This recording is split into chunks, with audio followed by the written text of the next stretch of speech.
Vous avez abordé lors de vos réunions à Bruxelles, Carnac, Deauville, Nantes et Reims la qualité de vie au travail des itinérants.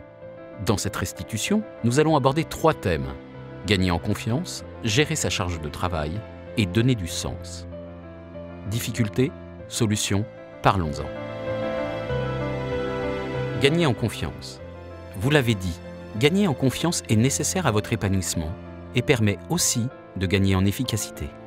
Vous avez identifié des situations qui entament la confiance en soi, comme la fatigue, la peur de mal faire, le manque de satisfaction, mais aussi qui entament la confiance en l'autre et ce que vous ressentez lorsque surviennent certains événements. Vous pouvez également ressentir de la part de votre manager une attitude qui va provoquer une perte de confiance.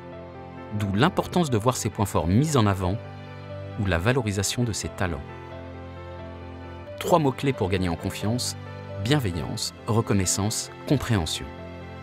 3 conseils: développer ses connaissances, ses points forts, rechercher les réussites et les pistes de réussite, prendre conscience des succès ensemble.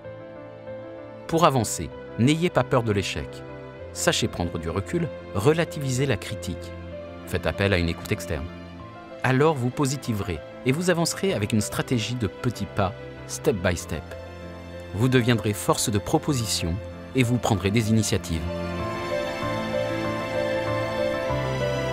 Gérer sa charge de travail. Vous évoquez une variation constante de la charge de travail. Vous soulignez la complexité à gérer la ville et l'hôpital. Qui a conscience du travail induit, du temps nécessaire? Vous ressentez de plus en plus d'exigences. Ces situations, mal vécues, peuvent entraîner un déséquilibre dans la vie personnelle, une démotivation qui peut aller jusqu'au burn-out. Dans la posture, il faut toujours en parler et parfois savoir dire non ou déléguer. Il est indispensable d'alerter sa hiérarchie et de prévenir son manager. Parler de la charge de travail perçue est indispensable. Réfléchir à l'organisation de son travail permet d'anticiper et de prioriser, ceci avec son manager. Quelques conseils pour bien s'organiser. Préparez une to-do list. Placez les tâches dans son agenda. Bloquez les créneaux horaires. Et c'est dans ce climat de confiance, avec des directives cohérentes, que vous pourrez, avec votre manager, envisager les actions qui vont contribuer à une bonne organisation.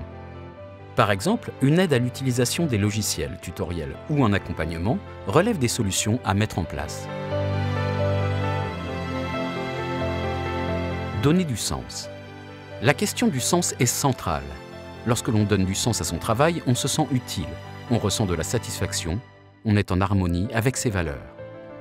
On éprouve de la satisfaction à apporter sa contribution à l'entreprise. Il y a le sens du travail pour ne pas faire et refaire. Il y a aussi le sens au travail, qui passe par une relation de partage et de bienveillance entre collègues, managers et clients. Mais aussi en développant les relations transversales. Pour donner du sens à son travail, on va souligner l'importance de la communication, de la transparence, de l'organisation collective, du soutien de son manager ou d'un coach, de la reconnaissance. Prendre du recul permet d'identifier les priorités, donc contribue à trouver un meilleur équilibre entre vie privée et vie professionnelle, et aide à donner du sens. Ne restez pas isolé, parlez de vos difficultés. Des structures et des équipes sont là pour vous accompagner et travailler avec vous en toute confidentialité.